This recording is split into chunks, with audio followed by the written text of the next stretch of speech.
You are listening to 15 Minutes, the show with Osiris Munir, only on LA Talk Radio.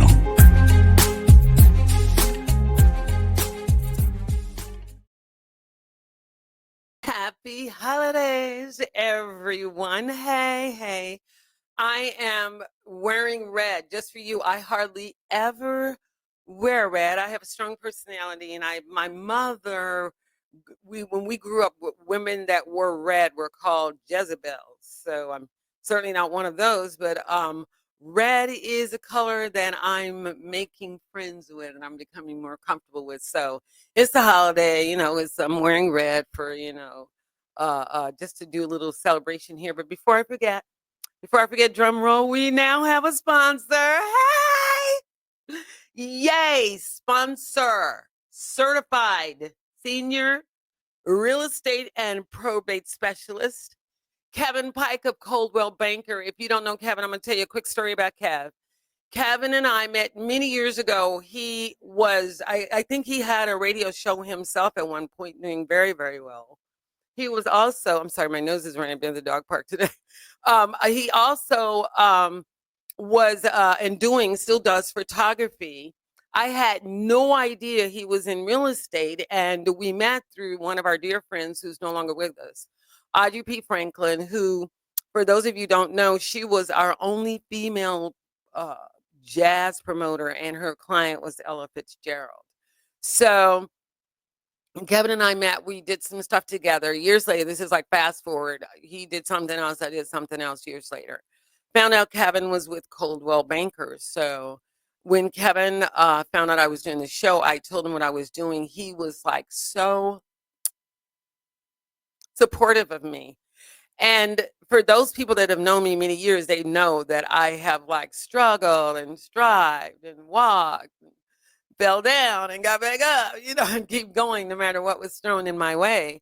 And Kevin was one of those people. And when he said that he was more than happy to sponsor me on this show, I tell you, my heart bloomed more than once. And I am very happy to let you know that he is the certified senior real estate and probate specialist for Coldwell Banker. 818-571-1508. Again, he will take care of any of your needs. When I found my place, we walked, literally got out and walked the streets. Walked, looked, laughed, ate, sat, walked some more, came back, sat in the car, took us a little time. And then he will vibe things out with you. I vibe things out. It's like I kind of know where I want to be, what I want to do. And then I just kind of vibe the situation. And it usually comes to me because I want to have a place that I can have people come to and we can all do some chanting.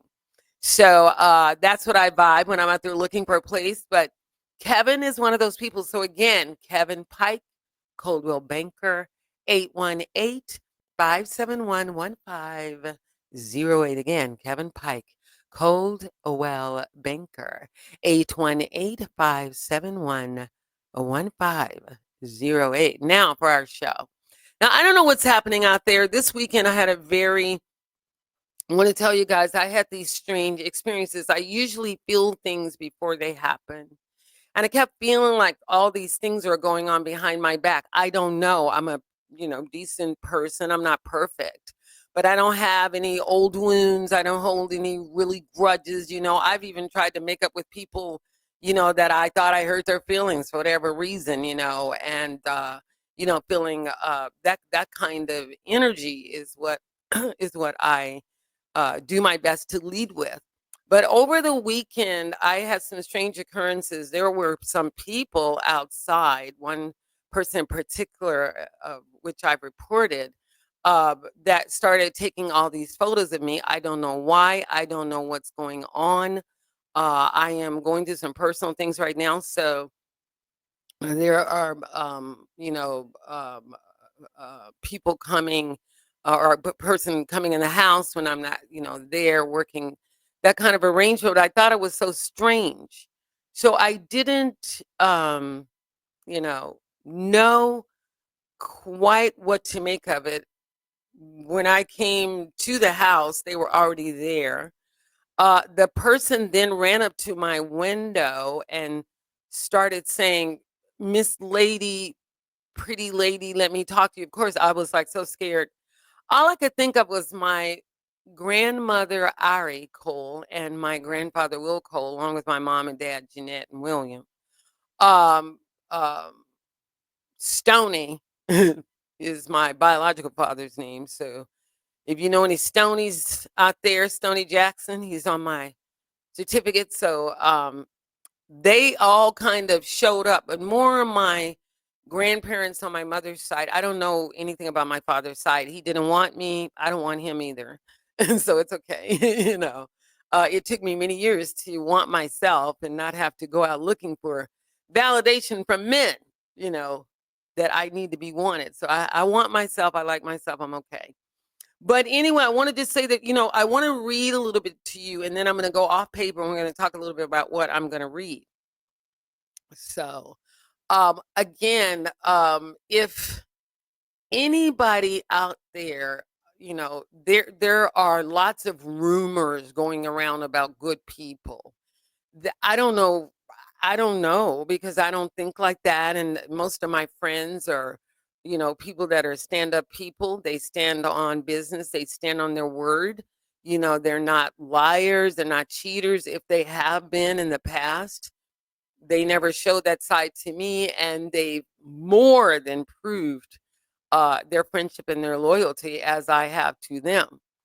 But lately, there's been some rumors about good, kind people being violent, delirious, crazy, not having all of their mental faculties together, harmful to others. I mean, I hug trees. And so please don't look at me crazy if you see me walking one day with my dog and then you see me hugging a tree.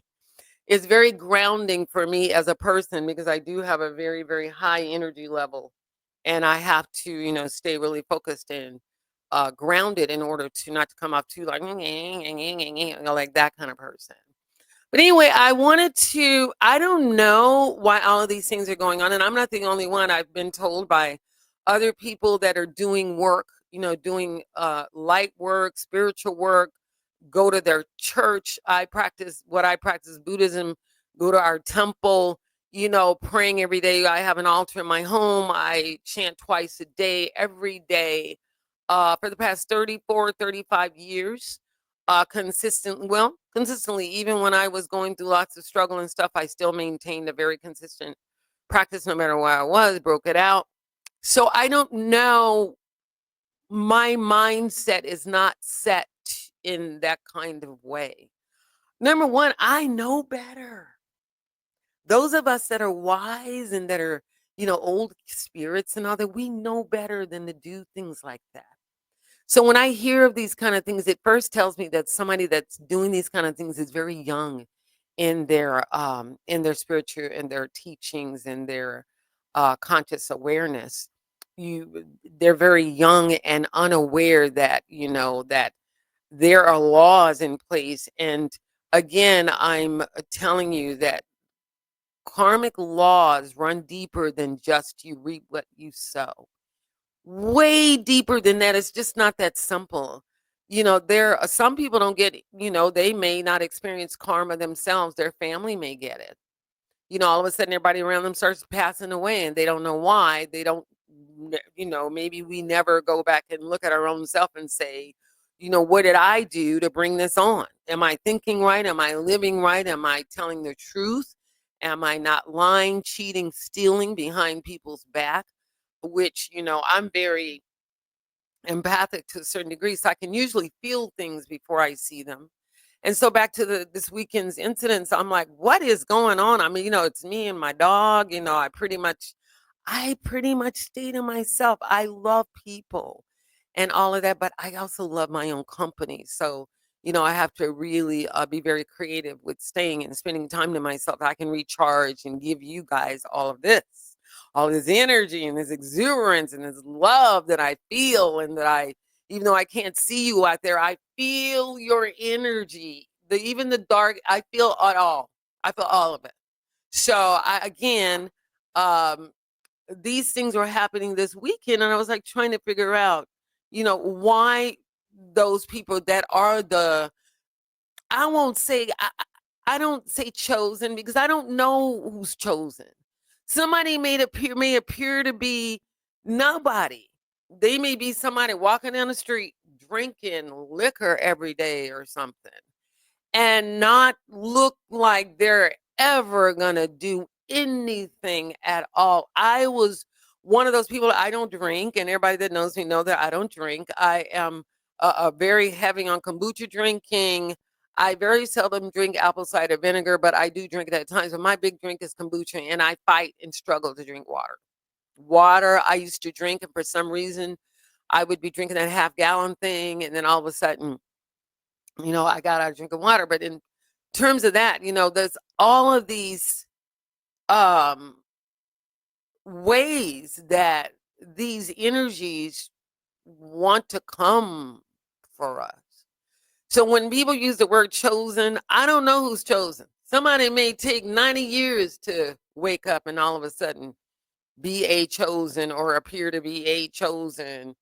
What I do know is that at certain points in time threads, past, present, future, and on, uh, we wake up to certain realities. Some people wake up quicker than others. Some people, something dramatic may have to happen to them. They may have a heart attack, a stroke, somebody die, a person born or whatever. But all these things are, in my opinion, and from what I know to be true, having lived some a while, uh, they are intended to wake us up as individuals. To wake us up as individuals. So and what I believe in, we don't look as obstacles as anything negative. Everything is a positive, even if it looks like an obstacle. So, and we've been told that no matter what, stand firm in your faith, and you will witness the boundless joy of the law. In my respect, it's the law of cause and effect. So all of these things are in place. So it always is interesting to me that people will come back and turn on the people that have been trying to help them. I am one of those. I figure, and I told someone this recently. I feel like when I meet people, it's an assignment I have. Some assignments are very brief. I meet, I shine, I gift, presence, energy. I've given money to people, help people get jobs. I mean, all kinds of things. And people have done similar things for me, which is why I believe in the term pay it forward. But um, again, when we do these kinds of things intentionally, you're doing good things. Intentionally, we are, staying in our lane. Intentionally, we're minding our own business, not because we don't care about other people, but because when you are 24/7 involved with your own development, your own success, your own prosperity, which I am, I have no assistant. I don't have anyone calling me saying, wake up, even though I have herniated disc in my neck and my lower back without a surgery. The doctors told me I would never walk again. I'm walking in, kick my leg up and do some squats and stuff like that. Even though I may have a headache, or in this case, I've only slept a couple of hours, but because I do something that encourages my spirit to be awake and it invigorates me, to give me this charge and all this energy, all of this stuff you see that comes from my own energy in coupling with what I do as a practice every day. So again, I am questioning those of you out there that feel that you need to do that. What's wrong? Did something happen to you as a child? Maybe again, in my belief, last lifetime, you brought some hurt and pain here. What's wrong? That you feel that you need to come up against good people, well-standing people, people that would gladly help you, even though you standing there with horns on and beaming foam from the mouth. With still, mine's a little kid in the Transformer when the big old Transformer was standing up over the house, and the little kid runs out and says, "Are you the Tooth Fairy?" That's the innocence of a child. not even thinking they're in harm's way necessarily. And those are the kind of people that have really, really high, beyond what you can imagine protection. They have pure hearts. They don't wake up in the morning with negative things on their mind. I usually wake up in the morning now. I will tell you, there have been times in my past that I woke up and I thought negative about myself. Like I wanted to hurt myself, harm myself, you know, do away with me. I'm not meant to be here. Where's my spiritual family? Where are my people? What am I going through? I was one of those. I never turned it outward. And I think in some cases, perhaps I should have. Maybe, you know, people wouldn't think that I was some bowl over or somebody they could just deceive or manipulate or whatever. But I didn't. I spent the time working on myself. That's what happened. Every time something negative would happen to me, I go back and work on myself. Let's see. Let's see. What does my astrology chart say about that? What is that part of me, my personality? Which is why I really promote, whether people understand astrology or not, when you know yourself and you know things about yourself, you can we can really help ourselves out a lot simply by knowing, you know, a little bit deeper about ourselves as an individual people, which is what I did. So I, you know, studied different things to self-help, self-develop. Yoga, what is yoga do? Well, it relaxes the mind and it will help the mind stay tranquil. It will lull the mind and it will temper the body. It will align the body. Unlike physical exercises like they do in sports like basketball, football, they're all physical where you see physical muscle. Yoga works as another inner body. It's an inner body discipline, an inner body. So it streamlines the body. It makes way for the body to breathe and relax better. As I said, it lulls the mind. So I started getting the things like that, you know, like most people that are questing and looking for something. But again, I never consider myself as chosen. But how can I be chosen when I'm going through all these things? And, you know, I'm the kind of person that everybody can call me. Oh, let me call her. She can help me perhaps think about something differently, or she can help me, you know, align myself more properly with energy. She's got a lot of energy. Maybe she can give me some of it because I be darn how I know how she gets all this energy. Well, I will tell you, it comes from just being me. I don't need any stimulants. I don't use coffee. I don't have to do any drugs. My doctors know what I do to relax myself, to help me with therapies. They know what I do, and that's for them to know. And if they're okay with it, and I'm okay with it, that's all that matters, you know. But we all find ways to heal ourselves. And so, again, my question to those dark forces out there, you know, you're going to have to come up to the light whether you like it or not. And that means if you need to get your butt beat, I mean, all the way down to the ground, like my mother would say, break it down, bow you down on your knees. Everyone, dear hearts, have to come to the altar of life. Whether you come walking, crippled, broke down, smut down at one point in life, at some point, whether it's this thread, another thread, future thread, past thread, whatever, we all have to bow down and be honest and look at ourselves clearly and honestly and say, who am I? Who am I? Who am I? When I get to the toll bridge to step to the other gate, you know, to go to the cross to the other side, where I can't take any of this with me. I can't take no cars, no houses, no darn it, I can't even take my relatives. I can't take my kids. I can't take my job.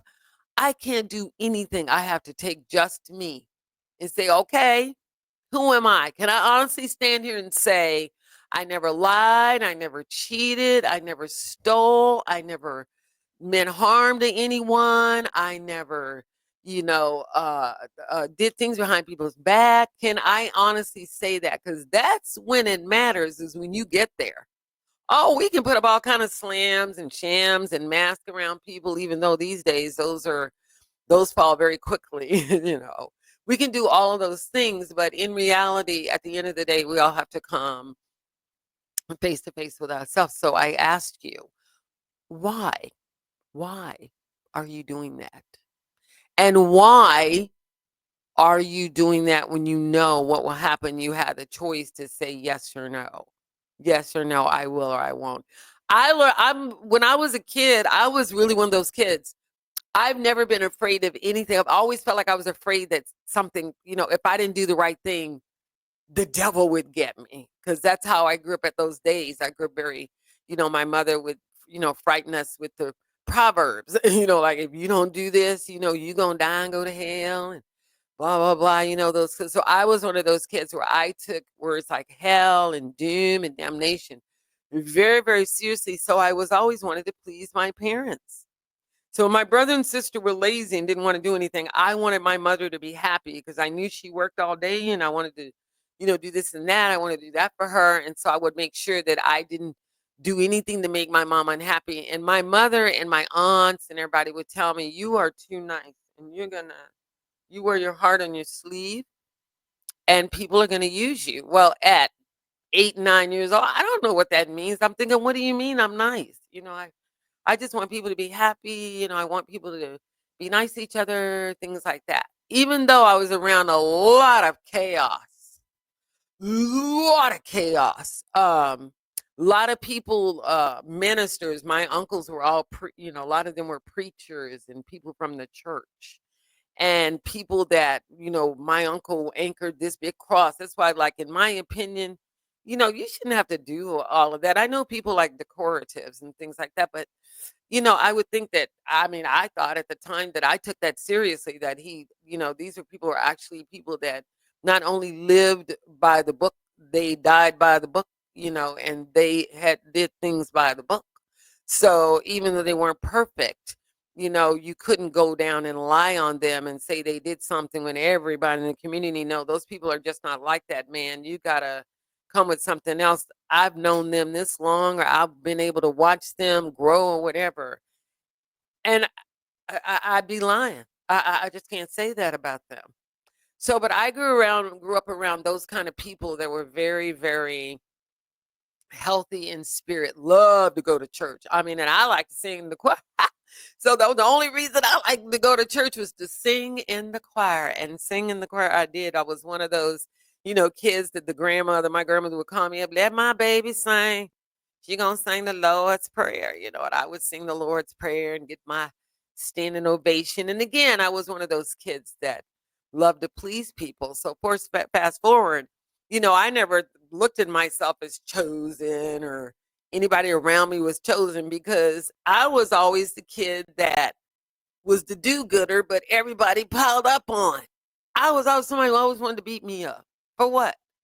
Somebody always wanted to do something to me. For what? I stay to myself. I sit in my little room in the dark and I rock, and I talk to myself, or whatever I do in terms of, thinking out loud. What am I going to be when I grow up? What am I going to do when I grow up? I used to watch Wagon Train. For those of you that weren't born when I was, Wagon Train is a wonderful Western that they used to watch back in the 50s, 60s. Those years, and I was a kid thinking, I'm going to go out west and I'm going to become famous and I'm going to take care of my mom and my dad and everything is going to be all right. But little did I know that that part of me, that little nice girl that people would think, oh, she's so sweet and kind, how possibly could she be smart? Well, my dad was, in my opinion, a genius. And again, I think you've heard me say this before. My dad would make us read everything. We didn't get away with bringing words. Like, what is it? What does that mean? I don't know. Go ask Webster. Mr. Webster knows everything in the whole wide world. You don't even need to leave the house. All you have to do is go meet with Mr. Webster, which is what he called Mr. Webster. Mr. Webster will tell you everything you know. So I grew up having to read and having to read and having to comprehend and having to read. And so by the time I left Texas, when I used to talk like this, I had to tell my word, but when I talk real fast, because I'm part of my family was Creole.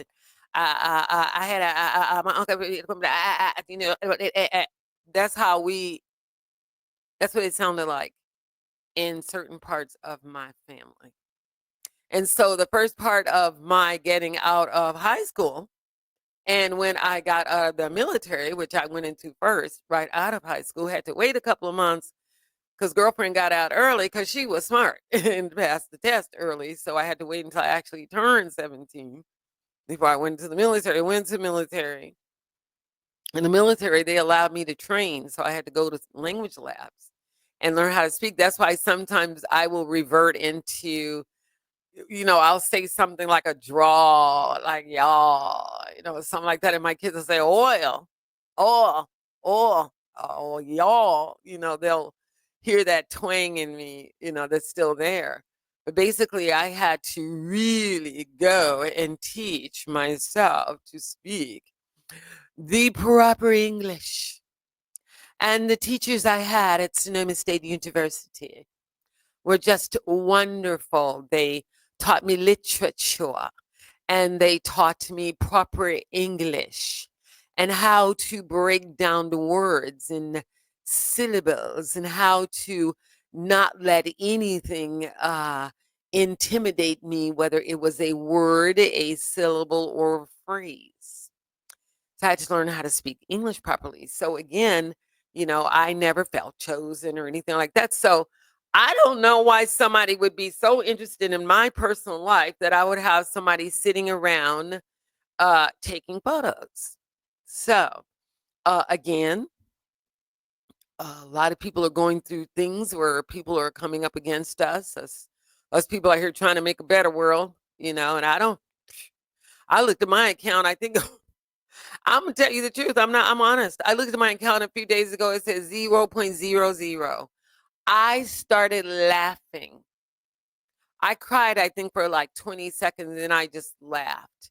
And I thought, I have done good most of my life. If anything wrong, it's been me slandering my own life, and I paid for those things.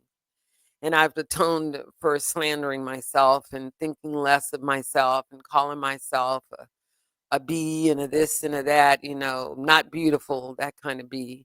And what are you doing being alive? You're not worth anything. Those kind of negative self-talk programs.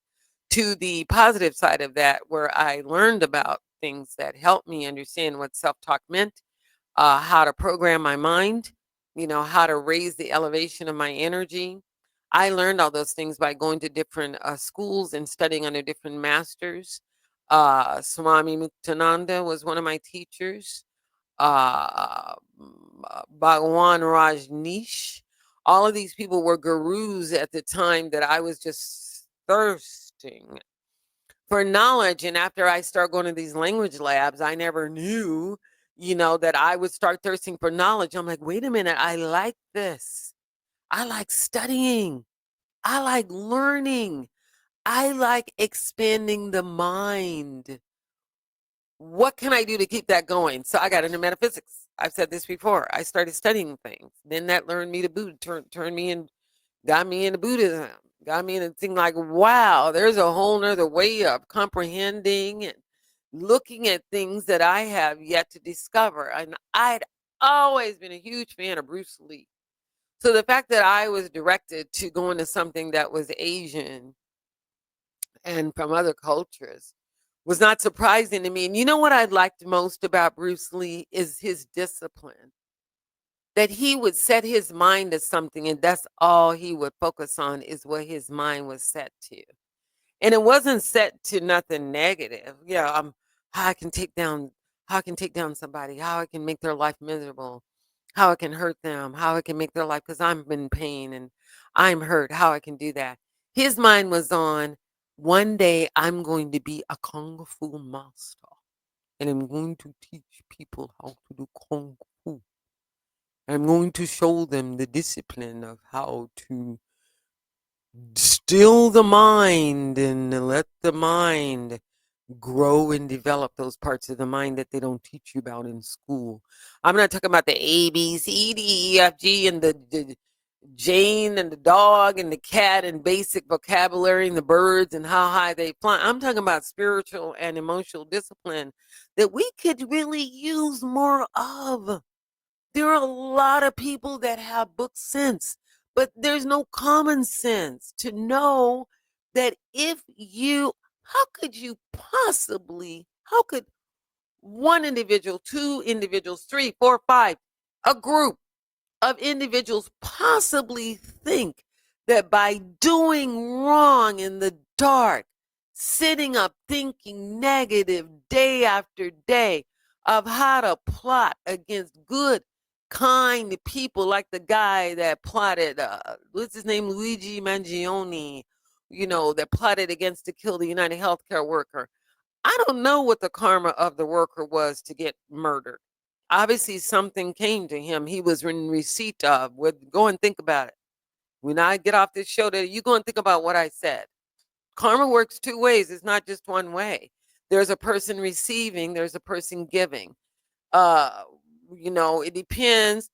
If you are in receipt of something and you don't deserve it, you'll win. You will come out shining and people will find out you didn't deserve it. But if you were in receipt of something and that's the karma coming back to you because you put out something to have it boomerang back, that's a whole nother story, baby girls out there and baby boys and babykins. Whole nother story. Karma works two ways. It's not just, oh, my husband did this to me and that to me and this to me and that to me. I always apologize. Like, I don't know what I've done. Maybe it was something in another lifetime. But in this lifetime, I know I've done nothing but try to be good. I'm one of those people that, I have a license in shiatsu. I'm a hugger. I'm a smile, one of those people. But it took me years to develop into this kind of person. I started back in 1980. No, what? Yeah, 1981, 1972, when I met astrologers and people that were, I say kindred spirits. I don't like the word tribe. I think it's a cheap way to get out of that we've done wrong to the Native Americans and we're trying to make it up. So we're all a tribe. I personally don't like the word. It doesn't mean that I don't understand, but to be honest with you, I've never put on a costume. I've never had to go to a powwow. I've never done anything where it required me to be, where it would cause me to be tribal or communal in nature. So that's the way I think about it. You can use the term as you want to. It's your free will. But in my opinion and from my feeling, I think it's kind of a cheap way to make up for, rather than say tribe, just make people feel comfortable around you. Make people feel, no matter who they are, from whatever culture, whatever their background, make them feel comfortable.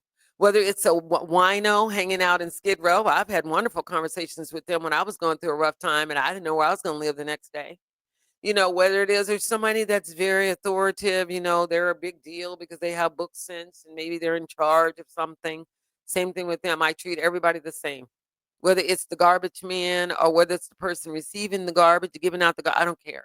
If you're human, I treat you with mad respect. I don't know who you are and what you have been through, nor who you might become before I see the end of my days. But, but those, again, I don't know, what those things are. And, we are in an environment of a lot of griots. They used to be called back in Africa griots, soothsayers, people like that are people telling the truth. We don't, if you're a Christian, I guess you use the word repent. I found that word to, again, there's certain words I've let go of because they're not deep enough for what I've seen in my life. Well, I don't know what you've seen in yours. Maybe that fits. But in my life, it goes way deeper than repenting. It goes way deeper than calling on the Lord. Some people have heavy karma. No matter what they've done, they cannot seem to break the pattern. They cannot seem to break the curse. Even though they may, that karmic, whatever we have set into motion, maybe thousands and thousands and thousands of years ago in a thread of time. I'm talking about in a thread of time up to present time. I don't know what I've done. Maybe I was a complete butt in another lifetime, several, that I mistreated women, and I was, somebody that didn't have any respect for people or whatever. And I had to experience some of that in this lifetime. But I do know that once I found out that I was doing something that was not good and unhealthy and not respectful and all that, I stopped immediately. You only had to tell me once. Because again, I was one of those kids that if my mother said, don't do this, you're going to die and go to hell, I stopped. I'm like, look, I'm scared.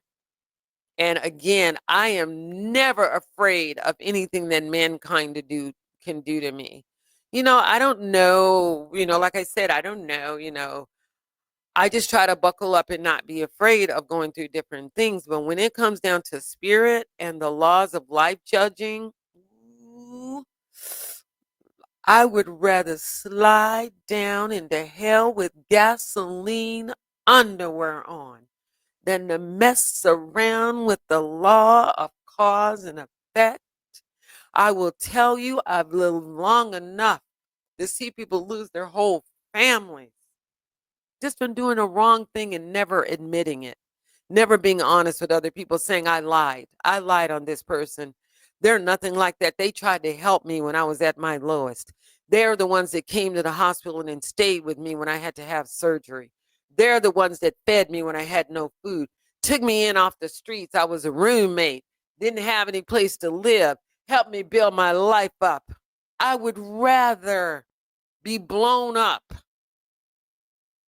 with a million bombs than to mess with the laws of cause and effect, because they never come when you think they're going to come. It could, again, you may not get anything in this lifetime. It may take you several lifetimes, and then you fall and break your neck, can never walk again. Do you really think that something omnipotent and so beautiful and so sublime would dare put that on someone? No. These things we do to ourselves. I don't care what we see on the outside. We don't know the depths of a person's soul. I don't know the depths of a soul. I meet people at face value. Whoever you're out there, I'm meeting you from a screen. I'm talking to you over a screen. I have no idea who you may be in the dark or what you may be doing behind the scenes or what you say when no one's watching, no one's looking, no one's listening. I don't know. But I will tell you that face value, I am who I say that I am. Ask anybody. I have a hard time. I've always had a hard time wearing a mask, and I didn't fit in because I could never wear a mask. I had to be who I am. And a lot of people, some people I can be, triggering to them. I'm too bright, I'm too happy, I'm too truthful, too honest. It's a trigger. What do you mean being a nice person? How can you be nice? I have Libra rising. I have Libra in me. And my parents had Libra in them.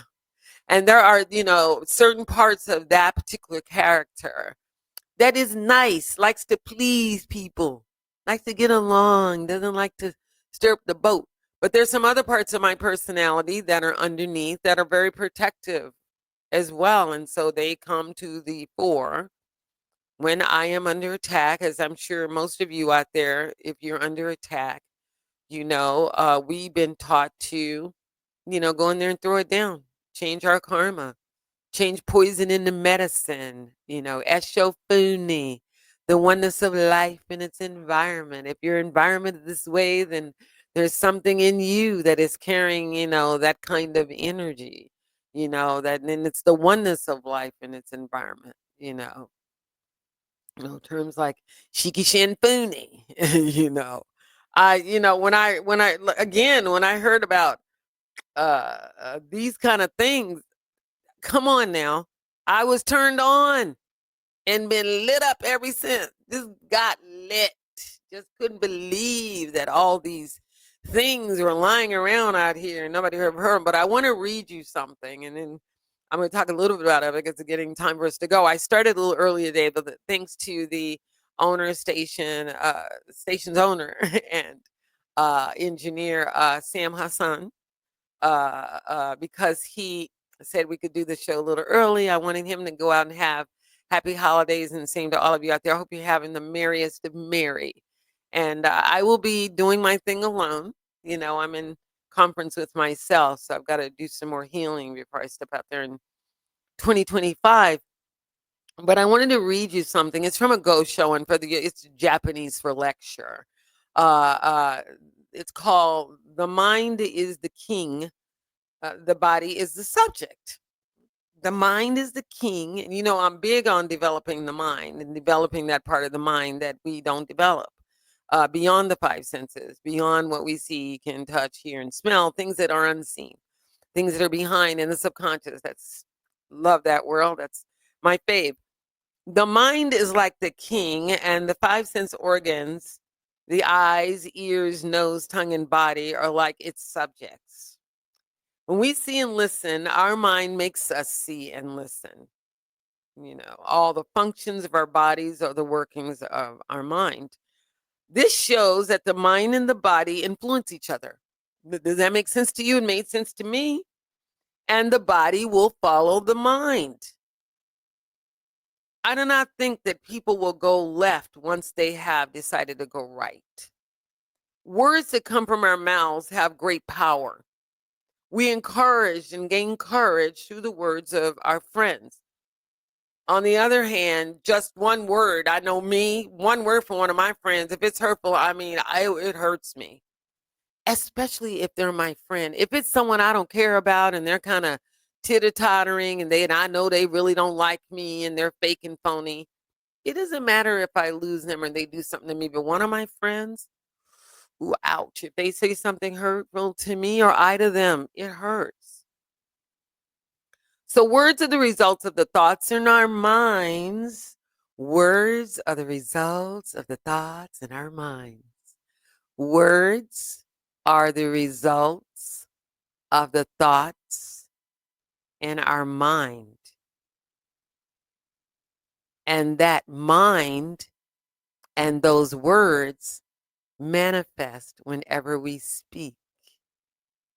When you speak. So the voice is actually sending the resonance of the mind, the body, all at once, and the spirit all at once, all at once.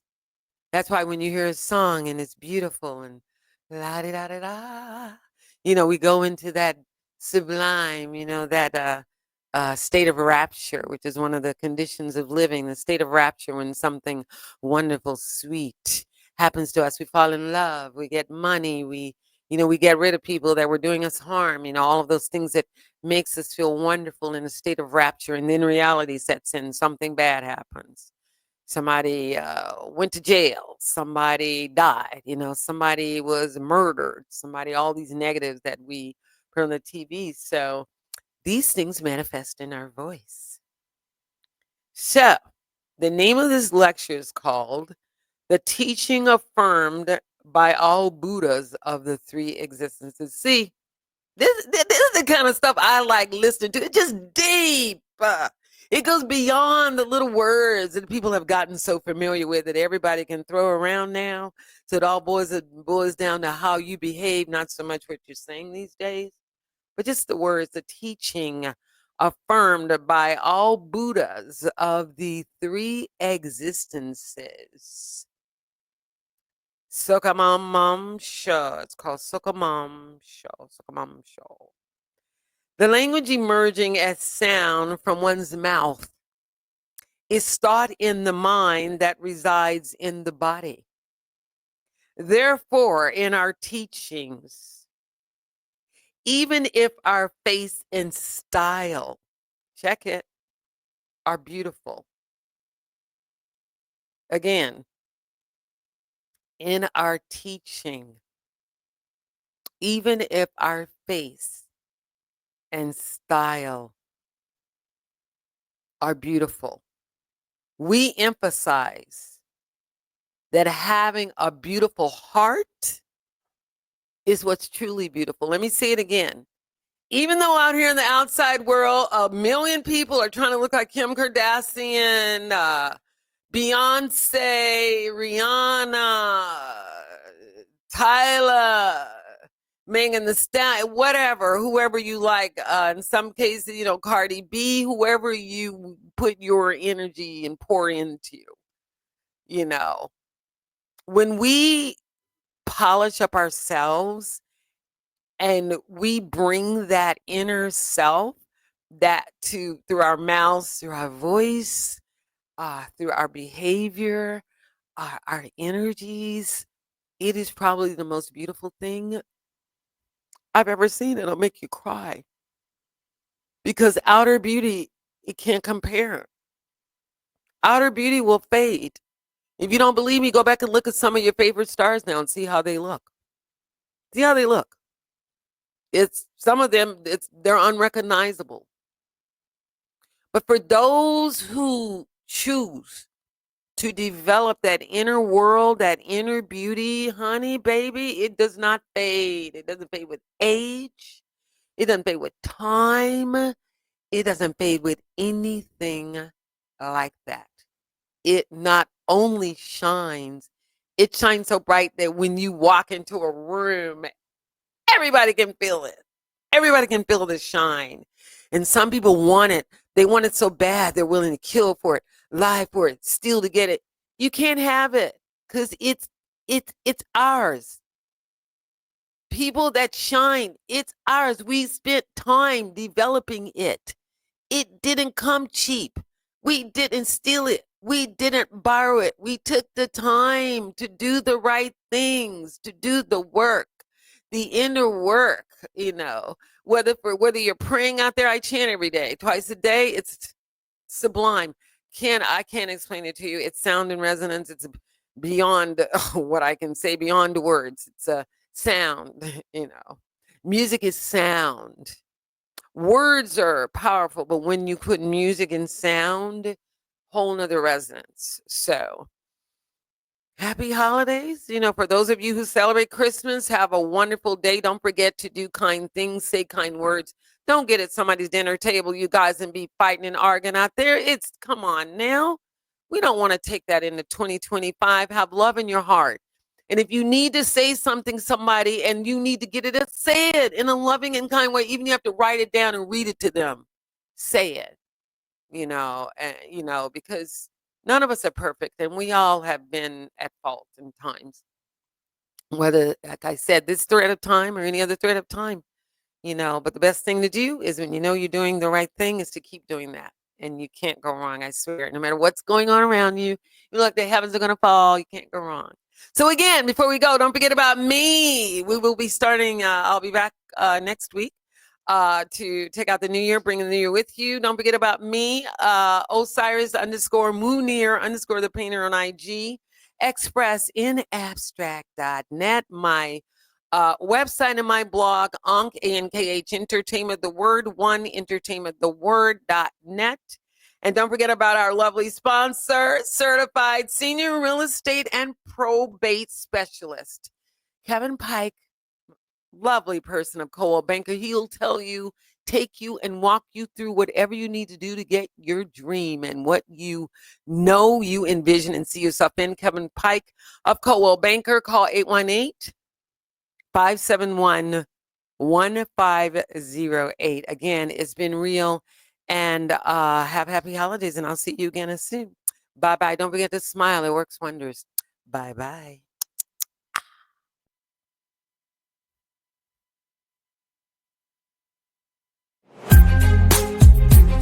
You are listening to 15 Minutes, the show with Osiris Munir, only on LA Talk Radio.